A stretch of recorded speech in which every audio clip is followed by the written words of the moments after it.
guys, good afternoon, November 2 ngayon. So mag-i-improve tayo ng ating motor. Ito, tinanggal na natin yung sticker nya. So lalagay tayo ng reflector dito. So para dagdag safety, visible tayo sa daan. So naglagay na tayo ng mobile holder, itong bracket para doon sa lalagay nating reflector na kulay puti.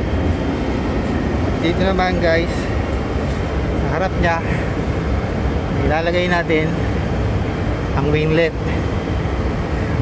na nabili natin sa Shopee. Ito guys, so ilalagay natin mamaya yan para malaman natin kung ano magiging itsura nya. Sa tingin ko magiging maganda naman. Nga pala guys, yung reflector na sinasabi ko sa inyo, dito natin ilalagay yan, kabilaan sa dalawa. Yan. Next guys, i-prove it natin ulit dito sa blur nya. So nakita nyo wala siyang milyo, pero ang purpose nyan ay para lagyan ng reflectorize kulay orange. Ito yun. So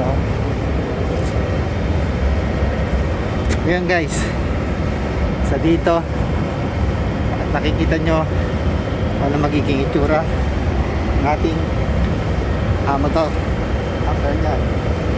At next guys, dito naman sa side na to,